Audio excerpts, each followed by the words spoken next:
മാധ്യമം ദിനപത്രത്തിലെ ശമ്പള നിഷേധത്തിനും തൊഴിലാളി ദ്രോഹ നടപടികൾക്കുമെതിരെ സംയുക്ത ട്രേഡ് യൂണിയൻ സമിതി നടത്തുന്ന 24 മണിക്കൂർ ഉപവാസം സമരം തുടങ്ങി. കോഴിക്കോട് വെള്ളിമാട് കുന്നിലെ മാധ്യമം ഓഫീസിന് മുന്നിലാണ് കേരള പത്രപ്രവർത്തക യൂണിയൻ സംസ്ഥാന പ്രസിഡന്റ് KP റജിയുടെ നേതൃത്വത്തിൽ സമരം നടക്കുന്നത്. മാസങ്ങളായി മുടങ്ങിക്കിടക്കുന്ന ശമ്പളം വിതരണം ചെയ്യാൻ തൊഴിൽ വകുപ്പിന്റെ മധ്യസ്ഥതയിൽ അനുരഞ്ജന ചർച്ച നടത്തിയെങ്കിലും ഫലം കാണാതെ വന്നതോടെയാണ് സമരം. ഷാഹദ് റഹ്മാനുണ്ട് കൂടുതൽ വിവരങ്ങളുമായി. ഷാഹദ്, കുറേ നാളുകളായിട്ട് മാധ്യമത്തിലെ ജേർണലിസ്റ്റുകൾക്ക് പ്രതിഫലം കിട്ടുന്നില്ല. വലിയ ചർച്ചാ വിഷയമാണിത്. ഇപ്പോൾ സമരം തുടങ്ങിയോ? കുറേ നാളത്തെ കുടിശ്ശികയുണ്ട് എന്നാണ് മനസ്സിലാക്കുന്നത്. ബുദ്ധിമുട്ടിലാണ് തൊഴിലാളികൾ അല്ലേ മാധ്യമം പത്രത്തിൽ? അനിവാര്യമായ ഈ സമരമുഖത്തിലേക്ക് തീർച്ചയായും അരുൺകുമാർ, നമുക്കറിയാം നമ്മളെല്ലാവരും മാധ്യമപ്രവർത്തകരാണ്. അപ്പോൾ എല്ലാവരും ഏതെല്ലാം രീതിയിലാണ് ഈ ജോലി ചെയ്യുന്നത് എന്നത് സംബന്ധിച്ച് എല്ലാവർക്കും നന്നായിട്ട് അറിയാവുന്ന കാര്യമാണ്.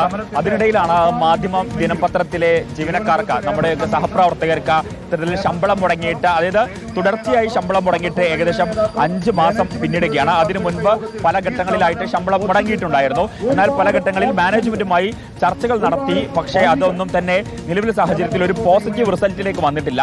അതുകൊണ്ടാണ് ഒരു പ്രത്യക്ഷ സമരത്തിലേക്ക് എന്ന രീതിയിൽ ഇപ്പോൾ കേരള പത്രപ്രവർത്തക യൂണിയനും ഒപ്പം തന്നെ സംയുക്ത ട്രേഡ് യൂണിയനുകളും എല്ലാവരും ചേർന്ന് ഈ മാധ്യമത്തിന്റെ ഈ ഹെഡ്ക്വാർട്ടേഴ്സ്, വെള്ളിമാട് കുന്നുള്ള മാധ്യമത്തിന്റെ ഹെഡ്ക്വാർട്ടേഴ്സിന് മുന്നിൽ ഇപ്പോൾ ഈ സമരം ആരംഭിച്ചിരിക്കുന്നത്.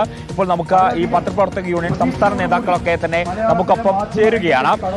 ഇപ്പം ഇത് പലതവണ പല ചർച്ചകൾ നടന്നിട്ടുണ്ട്. പക്ഷേ ഏറ്റവും ഒടുവിൽ ഒരു പ്രത്യക്ഷ സമരം, ഹെഡ്ക്വാർട്ടേഴ്സിന് മുന്നിൽ സമരത്തിലേക്ക് നീങ്ങാനുള്ള ഒരു സാഹചര്യം എന്താണ്?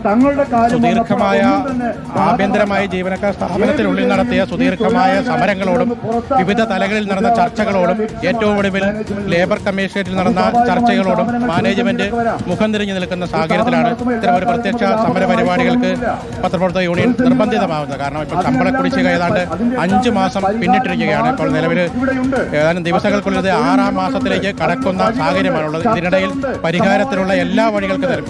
ഈ സമരം ഒഴിവാക്കുന്നതിന് വേണ്ടി കഴിഞ്ഞ ദിവസങ്ങളിൽ പോലും അനൗപചാരികമായ പല ചർച്ചകളും നടത്തിയിരുന്നു. പക്ഷേ ആ ചർച്ചകളോടെല്ലാം നിഷേധാത്മകമായ നിലപാടാണ് മാനേജ്മെന്റ് സ്വീകരിച്ചത്. കുടിശ്ശിക 5 മാസം എത്തി നിൽക്കുന്ന കുടിശ്ശിക 1% പോലും കുറയ്ക്കാനുള്ള നടപടികൾക്ക് മാനേജ്മെന്റ് തയ്യാറായില്ല. അതോടൊപ്പം തന്നെ ശരിയാണ്, നമ്മുടെ സഹപ്രവർത്തകരാണ്. മാധ്യമം പത്രത്തിലെ എല്ലാ തൊഴിലാളികൾക്കും ഞങ്ങളുടെയും ഐക്യദാർഢ്യമുണ്ട്.